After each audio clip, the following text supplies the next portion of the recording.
begin with some para-athlete news. And Botsyo Nkegbe and Ayisha Seidu are two outstanding para-athletes. Last month, they both won gold in the OCC Marathon Championships in South Africa.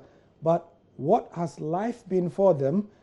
Joy Sports Muftau Nabila Abdullahi paid them a visit.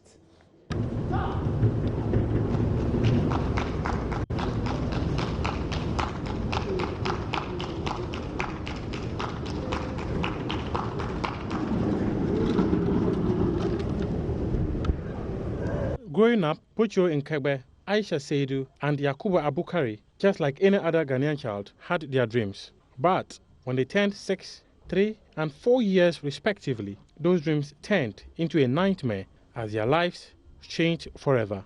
They were visited by the deadly polio, rendering them physically impaired forever. In a society where physically impaired people are seen as destitute, sports became the only option to change the narrative. All three, who are para-athletes, have flown high the flag of Ghana in international competitions ranging from the Olympics to the OCC Marathon.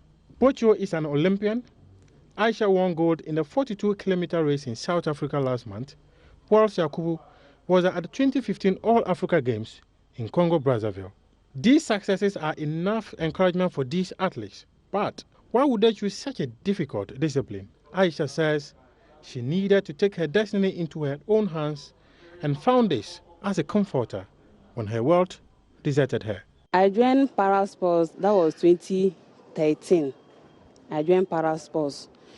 I was in Nalirgu and I moved to Tamale for the sake of, I was trying to carry my own destiny into my own hand.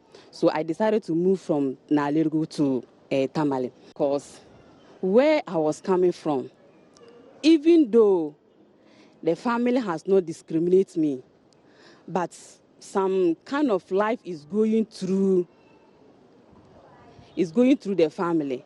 But me personally, it's like if I fold my hands, I can't say anything or I can't make any decision in the family. And it's like I don't know how I'm going to. So, were you hurt? That's why you left home? Yeah, I was hurt. I say, no, if that is the case, then let me also find my way somewhere and live my life.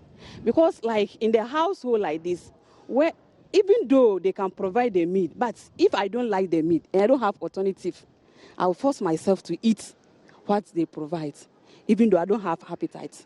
She adds, choosing to be a para-athlete has become a blessing to her, and she wants that man who appreciates her. In the society we live in, you have to have someone you can who appreciates you.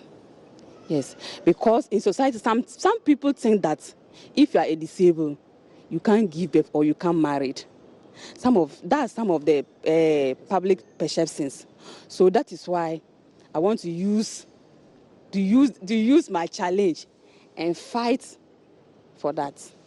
Botsyo Nkegbe had wanted to be an engineer if polio had not incapacitated him. Growing up, I was more creative. I was more like somebody was trying to pursue engineer career because I used my hand to do so many things. I remember in school when anytime they said crafts, I always bring out some the things and put it together to make car or make something. So growing up in school, that's what I thought I would be, but only God who can discern my destiny. And this here I am now.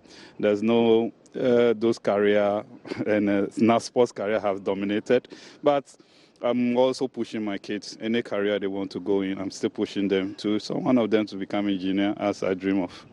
There are 1,001 people who are on the streets begging for survival, but these three have decided that despite being physically impaired, they say disability is not inability, and life is what you make of it.